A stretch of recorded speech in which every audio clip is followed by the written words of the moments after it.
નમસ્કાર મિત્રો, મચરાડીમાં મોગલ આખરે કેમ સમાણા ધરતીમાં આજે એના ઇતિહાસની વાત કરીશું.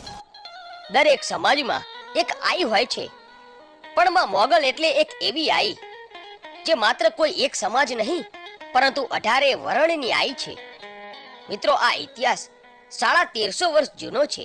માં મોગલના પિતાનું નામ દેવસુર તાંધણિયા અને માતાનું નામ રાણબાઈમાં હતું. મિત્રો, દ્વારકા તાંબાનું ભીમરાણા ગામ માં મોગલનું જન્મ સ્થળ છે. માતાજીનો જન્મ થયો ત્યારે માં બોલતા ન હતા, આથી તમામ લોકો એવું માનતા હતા કે મોગલ મૂંગા છે, પરંતુ તેમની શક્તિનો કોઈને ખ્યાલ ન હતો. માં મોગલના લગ્ન 40 વર્ષની ઉંમરે થયેલા. માં મોગલનું સાસરું એટલે જૂનાગઢના ભેસાણ તાલુકાનું ગોરવિયાળી ગામ. માતાજી તેમના ફઈના દીકરા સાથે પરણેલા. ચારણ સમાજની એક પ્રથા હતી કે ફઈ પાછળ ભત્રીજી જાય, એટલે કે ફઈના દીકરા સાથે દીકરીના લગ્ન કરવામાં આવે છે. પછી તો ઘોડા અને ગાડા ઉપર માની જાન આવી હતી.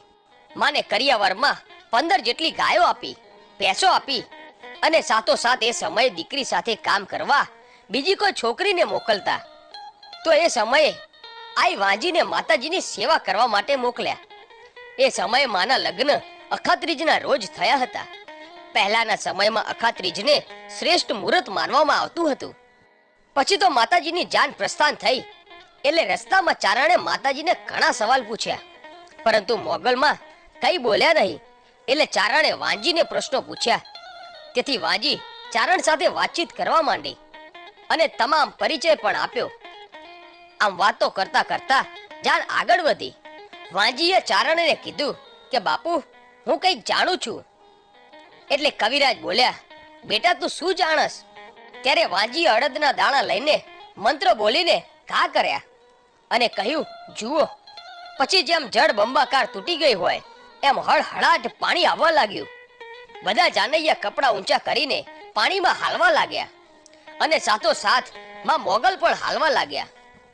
આ જોઈ ચારણ બોલ્યા, વાહ વાજી વાહ. પછી તો ફરી અડદના દાણા નાખી મંત્ર બોલીને વાજીએ જંગલ સળગાવ્યું. જાનૈયાઓ તો આમથી તેમ ભાગવા લાગ્યા. પછી વાજી અને ચારણ હસવા લાગ્યા. આમ જાન આગળ વધતી જાય છે અને પોતાનું ગામનું પાદર આવ્યું એટલે ઉતારા નાખ્યા અને બેઠા. ત્યાં મોગલ માના સાસરા પક્ષથી સામૈયાની તૈયારી થાય છે. ઢોલ નગારા લઈ સૌ સામૈયું કરવા આવે છે.